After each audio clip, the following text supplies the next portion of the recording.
Hey,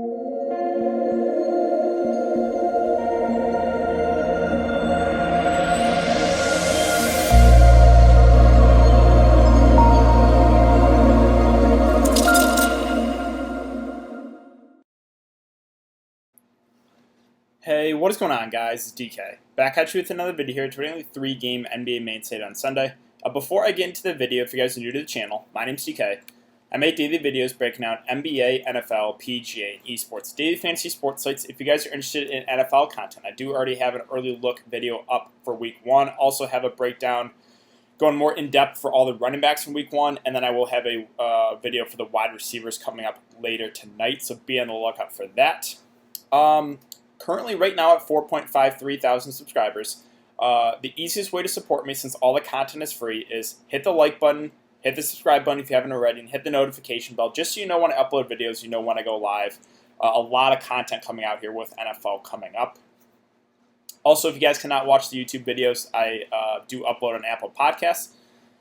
The link is in the description below, which is the DK DFS show. But yeah, with that out of the way, let's jump into the video. So before we get into the breakdown here for this 3-game slate, let's quickly look back at my lineup here from Saturday. So Saturday, there's a lot of different ways you can go. The early game and the late game had the upside, but there was risk there.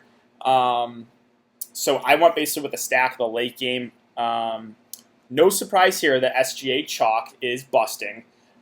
Typical him fashion. Yeah, again, no surprise. Well, I mean, I'm mad, but I'm not super surprised. Every time SGA has been chalk since coming from the bubble, he has been terrible. The reason I got to him, obviously, and the reason why almost 60% of people in this $100 tournament got to him was because of the minutes, right? He was playing basically the entire game, but looking like he's doing absolutely nothing so far. So, yeah, the tilt has started already there. And then I just went full game stack in the last game. I was hoping for the blowout in the Orlando-Milwaukee game. I did not get it. Birch still was decent in his limited time. He still got me 14 fantasy points. Didn't kill me at 3-2. And there wasn't really any major performances. I mean, Middleton had a big game, but that was due to Giannis foul trouble. Got a little bit lucky that Giannis, he was chalk, got in some foul trouble. I think he finished with 57. Vooch got there too. I mean, my build, I showed you guys the build, which what I thought I would, or what I would do if I thought the game stayed close. It was Giannis, it was Vucevic, and it was Fournier. All three were pretty solid. Again, you got a bit unlucky if you played Giannis with the foul trouble. But that's it. Again, I want the full game stack. I'm still seeing what Portland's going to do, so might rearrange my lineup. But I want super risky with this lineup. So let's take a look at some of these odds here. Boston and Toronto is a 216 over under. Toronto are 2.5-point favorites. Clippers Mavs is a 238.5 over under. So obviously this game, if you just look at the odds, has the most upside, but 10.5-point spread. Another game that we have to take the blowout risk into consideration. No Kristaps Porzingis. They do have Luka, like Hardaway, and someone else questionable too, but I think they will be able to give it a go. And the late night hammer, Denver, Utah is a 219.5 over under. The Jazz are 2.5-point favorites. So let's jump into it.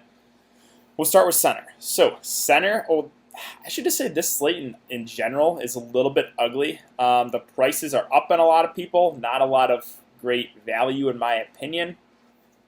So we'll start with Jokic at 9.5. I think he's priced right. He will get about 40 minutes. Like, it's a must-win game for Denver. And the good thing with Denver is we know where the offense is coming from. It's Nikola Jokic. It's Jamal Murray. With MPJ moved to the bench, like, no one else is going to do anything on offense. They started Monte Morris, Jeremy Grant, Paul Millsap.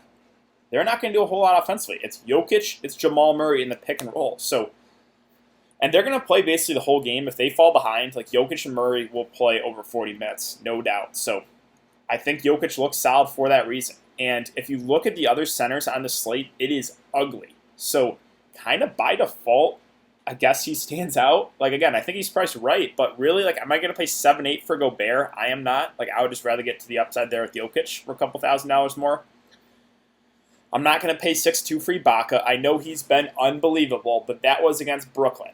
This is a different team. Boston actually plays defense, and they're actually a pretty good defensive team. So I'm not going to chase the Ibaka big games there against that cupcake matchup in Brooklyn. I'll let others chase it, and I'll say Ibaka is a fade for me. Maxi Kleber, like, I wish he was cheaper, 5.2. I mean, he'll play 35 minutes. Can he still get you there? Yeah, probably. But I don't really know if there's enough meat on the bone for me to be like super excited about 5.2K for Maxi Kleber. Zubac intrigues me at 4.6. It just, what are the minutes going to be like? He was on pace, I think, to play over 30 if that game stayed or about 30.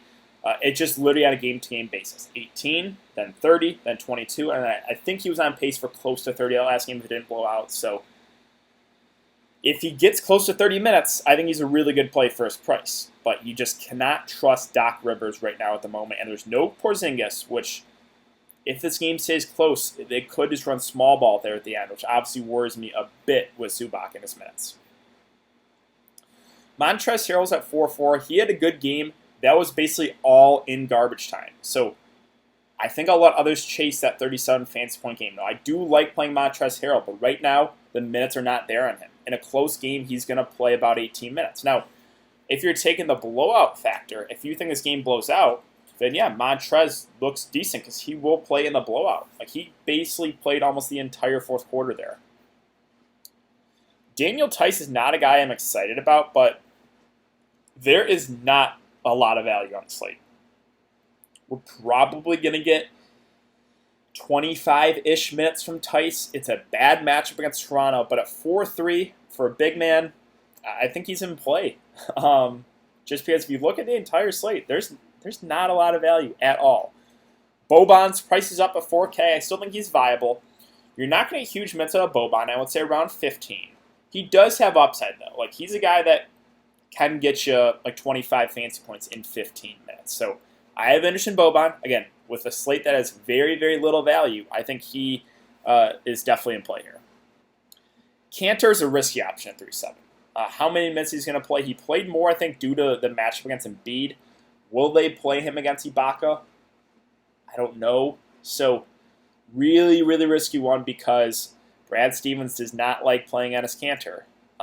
If I knew Enes Kanter was going to play close to 20 minutes, then I would really like him. But it's just the minutes are never secure for him. Can't do RHJ or Plumlee. Not going to do Jermichael Green. That's really it. Like, yeah, center is pretty ugly. If you just look at these guys, I mean, Jokic is kind of stands out. I think he's priced right, but there's not a lot at the center position. A power forward, more of the same, to be honest. Like, Tatum's at 9.2. It's not really the best spot against Toronto. Obviously, we still have no Gordon Hayward. He'll play close to 40 minutes. He's a guy that's 1 for 50 in 3 of the last 4 games. So I like Tatum if you can get him. The issue is there's good spend-ups on the slate, right? You have Jokic, you have Jamal Murray, you have Luka Doncic, no Porzingis. You have the Clippers guys. So, you mean the Toronto guys are priced down a bit. So, I think Tatum is solid. I don't know if he's my favorite point per dollar play, but when he's shooting the ball well, he does have upside to get you close to 60, even in a bad spot. So, not crossing off Tatum, I think he looks pretty decent. Siakam's at 8.1. I'm probably going to pass here. I know we had good games in back-to-back games. That was against Brooklyn, though, and we had a Lowry injury and Fred VanVleet foul trouble to really help him out there. So, the price went up a bit. It's a bad matchup. I would rather get to the guards here in Toronto than go to Pascal Siakam. Marcus Morris at 5.7. He'll play 32, 34 minutes. Seems priced about right. I think he's an okay play in the mid-range. Not a whole lot else to say there. MPJ's at 5.5. The minutes have been up and down on him. Can you trust Malone? Well, I think if he comes off the bench and plays well, they will extend him. But if he's not playing well, the minutes could be limited. Like we saw 15, we saw 23, and then we saw 34. So obviously, if he hits closer to those mid-30s, I would like him a lot. But it's really, really hard to trust Mike Malone. Like, you need Porter to come off the bench and play well. So he's in play, but more of a GPP option for me. DFS is 5K. Like, I just don't want to pay 5K for him, even if he plays. He'll play 30 or so minutes, probably get 20-ish fancy points. I don't think that's enough for me on this slate. Millsap, again, another Mike Malone. Put my hands in the air. How many minutes he's going to play? It was 18, 17, then 35, and then 19. So if he plays 35, I like him, but I don't think we're going to get that. And it's really, really hard to trust what Mike Malone's going to do on a night-to-night basis. Grant's a guy I feel a little more confident in with the minutes. right? 36 and 40 that last game. Like, he's out there more for his defense. You're not really getting a great discount on him. If he's like a last piece in your lineup guy, I think he's fine, but I'm not going to go out of my way to play 4-8 Jeremy Grant. Same thing with OG Anunoby. He's out there for his defense. He'll play 33, 34 minutes. Not a good matchup. Probably gets 20-ish fancy points. And a last piece in your lineup, it's fine, but doesn't really stand out. Kind of the same thing with Royce O'Neal, too, at 4-6. Play 35-ish minutes. Out there for his defense. I think he's fine. I think all three of those guys are very, very similar. With Jeremy Grant, OG Anunoby, Royce O'Neal. The minutes will be there on those guys. They are not out there for their offense, but they can get you there. I don't think they have huge upside, but I think all those guys are fine for the prices. Mentioned Tice. I'm not getting into Yang at 3.5. MKG, not getting to at 3.3. Would only look to him if like Dorian Finney-Smith is out, but think he's going to be able to give it a go. So, like I said, power forward also pretty ugly. Like, it's Tatum at the top. I think Marcus Morris is solid in the mid-range. MPJ is a riskier option. And then you have those three guys that are out there for their defense. I mean, the minutes will be there, so I think they're good plays, not great plays. Talk about small forward. So Luka's at 11-2. It's all about how do you want to approach the slate. I think you can play the blowout factor here. Like, you can kind of fade this game, maybe play like a cheap option in the Clippers, maybe go to Montrez if you think the game blows out. If you think this game stays close, though, it's going to be because of Luka Doncic. Like, we're going to see a massive game from him. He went for 92. So the upside is obviously there. It's the highest over-under of the day. They have him listed as questionable. I think he's going to be good to go. I'm not really worried about it. What I am worried about is Dallas not being able to keep it close. But I think Luka is the safest. Well, I don't know if it's the safest because there's a little blowout risk, but he's the guy that obviously has the most upside, right? So really like Luka. If you can get him at 11-2, the issue, not a lot of great value on this slate. You're going to have to play guys that you're not super excited about. Kawhi Leonard at 10-1. So if you're going to make me pick between Kawhi Leonard and Luka Doncic, it's going to be Luka Doncic. I think the upside is a little bit higher, whereas the Clippers, right, they have Kawhi, they have Paul George, Lou Williams, Zubac. They have guys, Montrezl Harrell on the bench can score, so they have other guys that can produce offensively. On the Dallas side, they're really leaning heavily on Luka. Now, if you think the game blows out, you could, I think Kawhi would probably outscore Luka if that's the case, because if they're doing the blowing out, Kawhi probably has a decent game, but if you think this game stays close, I think Luka would be the guy for me over Kawhi Leonard, just because I think the upside is higher on Luka. Paul George is at 8-3. The price didn't really move. He did have a finally really good shooting day when I played him. Unfortunately, the game blew out. He was on pace to crush. Like, if I was going to play Clippers forward, I think it would be Paul George. I know he's been not great shooting the ball, but when he does have a decent shooting day, like, he has upside to definitely go for 50 plus. So between Kawhi at 10K and Paul George at 8-3, I would give the edge to Paul George, even though he's been not as good, obviously. Jaylen Brown's at 7-1. I think he's okay. The floor is higher in a guy like Kemba, who will get more assists. The upside is higher in a guy like Tatum, obviously. So Brown at 7-1. He will go forgotten about for those Boston guys. Like, he's going to go low-owned. I think he's only in play due to him being a contrarian option, right? I think he's probably not a guy that's going to be super, super high-owned on this one. Hardaway, they have him listed as questionable. I assume he's going to be able to go. I mean, the issue with him is he's scoring dependent. You could go to Hardaway, but for me, it would probably be Luka and then maybe a cheaper option. But still, there's no real Dallas player besides Luka that really stands out to me. Ingles at 5-4. He had a decent shooting day. Only went for 26 fancy points. Another guy that I'm just okay with. Right? I don't have a strong take here. I'll play 32, 33 minutes. He can have upside if he's hitting his threes, but he's like the number 3 or the number 4 in the offense behind like Mitchell, Conley, probably Clarkson off the bench. And Norman Powell's at 5-1. He had a big game that last game due to Lowry being injured and Fred VanVleet being in foul trouble. So I'm not going to chase this game from Norman Powell. I think, people who go to Ibaka and people who go to Powell are chasing because they're looking at that last game and they're assuming they're going to get the same production. It's not at all the same situation. It's a way different matchup, a way worse matchup, and Fred VanVleet and Lowry are playing. So I'm going to pass on Powell. I'm going to pass on Serge Ibaka. Now, can Powell still get you there at 5-1? Yes, he can get hot off the bench and still get you there, but you're just not getting a discount on him. Mention Grant, mention OG, mention Royce O'Neal. All are below 5K. The minutes will be there for those guys, but I don't know if all three have like GPP winning upside.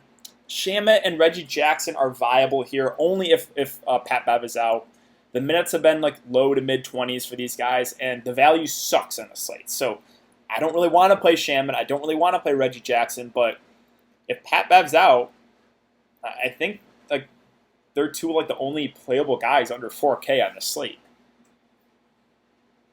Like, I'm not playing Torrey Craig off the bench. Again, I'm not playing Niang, who probably gets 15-ish minutes. It's just not for me. PJ Dozier did get run, did close the game. I don't know if we can trust that. I played him in the showdown when he did not play. I played that showdown slate. I played Dozier because he had got like 20-ish minutes last 3 games. And then he didn't play the game I played him. And then he comes back the next game and plays 20 minutes and closes the game. So how can you trust what Mike Malone's doing? It's a complete dart throw. If he gets close to 20 minutes, he's viable, but I think there's a decent chance he just doesn't even play in this game. Let's talk about shooting guards. So Mitchell's at 9.7. The upside is there with him, but he doesn't stand out as a good point per dollar play. Like, I would rather get to Luka for more. I would rather get to those Clippers guys. I would rather get to Jokic, and I would rather get to Jamal Murray than Donovan Mitchell. Well, maybe not Jokic. I don't know. Like, Mitchell's overpriced, but he probably has a little bit more upside right now than Jokic, right? Because he put up 81 and 66 in 2 games so far this series. But it just doesn't feel right paying almost 10K for him. Now, Denver cannot guard him. Like, this literally, they cannot guard the pick and roll at all. So, I don't think Mitchell's out of play, but he's a contrarian option on this slate. Fred VanVleet's at 7.7. I think he looks pretty good in the mid-range. The Toronto guys, him, Lowry, and Siakam will all play close to 40 minutes as long as no foul trouble or no blowout. Yeah, he got in severe foul trouble the last game, and then the blowout hurt, so that really affected his value. He would play really, really well in the Brooklyn series. Now, this is a tougher matchup. I think for a guy, kind of more in the mid-range, I guess he would be my favorite play if you consider 7.7 in the mid-range. Just because the minutes, right? He's a guy that will get you the assist, can rebound the ball, can obviously score, so he does it all. Yeah, I like Fred VanVleet there in the mid-range. Lou Williams is a GPP-only play here at 6.4.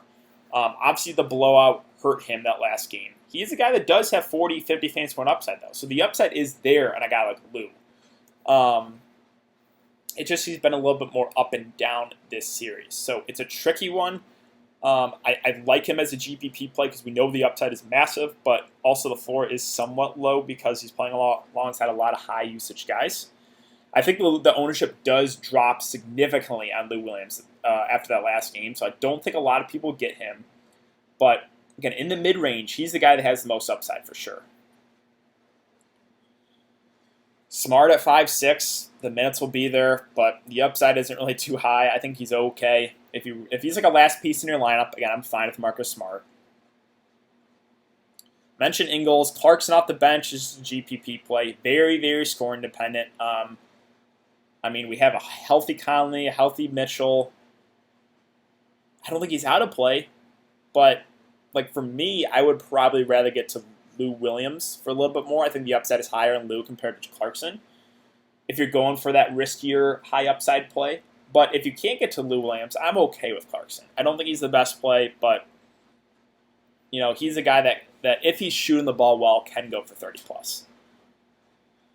Seth Curry's at 4.5. Him and Trey Burke, the ownership will drop a lot in these guys. Obviously, the blowout fact killed them. Like, he's a guy that will play about 30 minutes. My issue, which I talked about the last time, was scoring dependent. He has to be able to hit his shots. If not, look at that floor. 5 fantasy points. So the floor is super, super low. I think he's in play, but he literally has to hit his threes. Gary Harris, this could change some things if he's available to play. Like, probably would take a guy like Monte Morris out of play. Probably would affect Millsap a bit, Jeremy Grant a bit. So we'll see if he's able to go. I assume if he does play, he'll probably be on a minutes limit. So we'll see if he plays, starts, and it's not on a minutes limit, and we get like 30-ish minutes from Gary Harris. I actually think he's a pretty good value play, but don't think I think there would be a minutes limit. Maybe I don't think he'd play a lot even if he does play. So something to keep an eye on there. I'm not going to Davis or Matt Thomas, who kind of got there in garbage time the last game. DeLon Wright, the same thing. He'll play in garbage time, but in a normal game he'll only play 10 or so minutes. That's really it. So let's talk about point guard. Mentioned Luka. I think the upside is the highest on him, obviously. Mitchell's in play, but you're not getting him at a discount, so he's more of a contrarian option. Jamal Murray, it pains me to say because I don't like really targeting guys after big games because the ownership is just going to be enormous on him, but I think he looks good. Now, his floor is a little bit low because in that first half, he didn't do a whole lot. I think he had like 15 fancy points and then just completely took over in the second half. So it's a tricky one, right? Because for Denver, I know where the offense is. It's Jokic, it's Jamal Murray. The price is way up on Jamal Murray. 8-6, it feels like so much, but if he's going to play 43 minutes in a must-win game, then I think he looks good at 8-6. Kyle Lowry's at 7-9. Looks like he's going to be able to go. I think the Toronto guards might be a little bit safer than Jamal Murray, right? Like Fred VanVleet, Lowry. If you're looking for safety on the slate, probably would be those Toronto guys. So the minutes will be there, obviously, and they just have higher floor. Whereas Jamal Murray, if you're going for the upside, GPP winning upside, I think Jamal Murray is your guy. So all about how you're attacking the slate. If you're playing more of a cash game setting, maybe the Toronto guys, because Jamal Murray's range for outcomes is huge. He has a floor of 25 if the game blows out and he does not play well, but the upside is 80 when playing well. So I think he makes for a good GPP play. The ownership will be up, which I'm not super excited about. Kemba's at 7-2. I kind of like Kemba in the mid-range. Him, Fred VanVleet, if you're going for more of the balanced lineup, which is definitely viable because there's not a lot of great value on the slate, I think starting with a Kemba and maybe one of those Toronto guards looks pretty safe. We'll get 35 minutes. It's not really the best matchup, but his floor is higher than a guy like Jaylen Brown. Sure, only 4 assists last couple games, but he'll have the ball in his hands more than a guy like Jaylen Brown. And I think, again, the floor is a little bit higher due to those assist numbers, even though he didn't have massive assists the last couple of games. He just scored the ball really, really well. So I think Kemba's good in the mid-range. Conley at 6-6. One of those plays that I'm fine with. I don't really have a strong take on Conley. He'll play 34 minutes, probably get mid-30s fancy points. So if you're looking for that, I guess that's okay. I think I like the upside more, though, on a guy like Kemba Walker, right, as opposed to Mike Conley. I think I feel a little bit better about getting the Toronto guys in Conley. Probably, obviously, would a couple $1,000s more for Jamal Murray and his upside. So if Conley's the last piece, if you're building a balanced lineup, I think it's doable, but I don't think a guy that really can break the slate. I don't really see Mike Conley going for 50 unless something happens like Donovan Mitchell. Again, mentioned Lou Williams and his upside. Smart's fine. Clarkson's fine. Trey Burke's at 4.8. It's just not none of these Dallas guys stand out. Another guy that will have to score the ball just because Luka's going to have the ball in his hands so much that he will get all the assists. Burke, Seth Curry, they have to hit their shots. And we're not getting them at discounts either, so they're doable, but they don't stand out. Monte Morris is at 4-1. This is dependent on if Gary Harris plays. If Gary Harris is out, Morris is playable. Now, how many minutes he's going to play, I have no idea because it's Mike Malone. He could play 15. He could play 40. I literally have no idea what his minutes would be like. If he starts, I think there's upside for those 30-plus minutes, but who knows right now? So it's a complete risk. There's not a lot of great value. His ownership will drop after only playing 18 minutes. It's just another one that I just put my hands in the air. I have no idea how many minutes he's going to play. Again, Reggie and Shamet, with there being so little value, I think these guys are viable. Now, that depends on Pat Beverly news. If Pat Beverly plays, that takes Shamet and Reggie Jackson out of play. And then I would probably look to Pat Beverly over those guys, I guess. I don't know. It would be really, really ugly if Pat Beverly does play for the value on the slate. So, like I said, Reggie, Shamet are two guys I'm not super excited about, but below 4K, they seem like two of the only viable options. Wanamaker, how many minutes has he been playing? He'll play 18 to 20. He's 3-3. It's a dart throw. I guess he's in play if you're going the superstars, the scrubs, but not going to feel good about that. Again, he's in like the same territory as PJ Dozier. And that's it for me. So, this is a tricky one, guys. There's not a lot of great value. So, do you go more balanced? I think there are some solid balanced plays if you're going that way, right? Like a Kemba Walker, like a Fred VanVleet. Or do you go that stars and scrubs and take shots on some of these guys that have a lot of risk?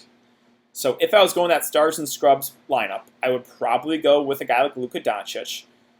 Probably one of those Denver guys, whether it be Murray or Jokic. That's how I would personally start a stars and scrubs lineup for this slate, and then maybe one guy in that Boston-Toronto game, whether it be like Tatum or Fred VanVleet or obviously one of those Toronto guys. So, yeah, I think that's really going to wrap it up for the video today, guys. So if you have been enjoying the content so far, I'd really appreciate it if you leave a like button on the video, hit the subscribe button if you haven't already, and hit that notification bell. I will be live streaming 30 minutes before lock on my YouTube channel, going over everything, answer any questions you guys have, give you guys a team-by-team breakdown. So, yeah, thanks again, guys. I hope you guys all have a good day, and I will see you all in the live stream tomorrow.